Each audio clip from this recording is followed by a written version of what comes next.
Hello বন্ধুরা, welcome back to my channel. তো তোমরা সবাই কেমন আছো? আশা করছি ভালো আছো। আমি তো অনেক ভালো আছি। তো ফাইনালি তোমাদের আমি সরস্বতী পুজোর ব্লগটা দেবো।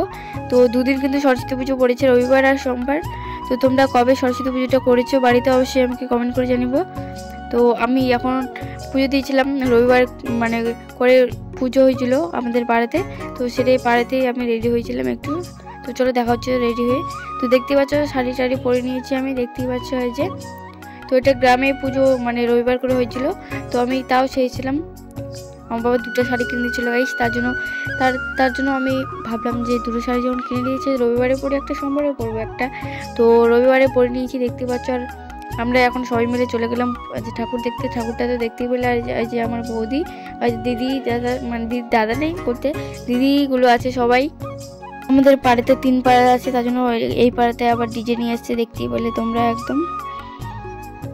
তারপরে চলে গেলাম আরেক জায়গায় পুজো দিতে, মানে আমাদের পাড়াতে এটা।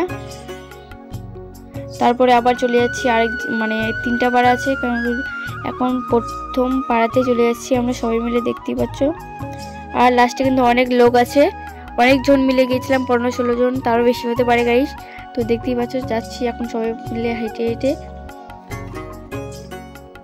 তো সবাই মিলে যাওয়ার কিন্তু মজাটাই আলাদা। আর আমাকে কেমন লাগছে দেখতে অবশ্যই তোমরা কিন্তু কমেন্ট করে বলবে, আর কমেন্ট করে জানাতে কিন্তু ভুলো না গাইস। তো তারপরে এই ঠাকুরটাকেও আমরা দেখে নিলাম, চলো তোমাদের দেখাই। তো এই যে দেখতে পাচ্ছ এই ঠাকুরের মুখটা কিন্তু অনেক সুন্দর ছিল। তো তোমাদের সাথে এইখান থেকে ব্লগটা কিন্তু। তো ভিডিওটা তোমাদের কেমন লাগলো অবশ্যই আমাকে কমেন্ট করে জানাও। অনেক ছোট ভিডিওটা হয়ে গেল। তো সোমবারের ভিডিওটা কিন্তু আসছে কালকে, অবশ্যই তোমরা কিন্তু দেখো। তো বাই, আবার দেখা হচ্ছে পরের ব্লগে। আর আমার চ্যানেলটা একটু সাবস্ক্রাইব করে দিও। বাই, এভাবে পাশে থেকো।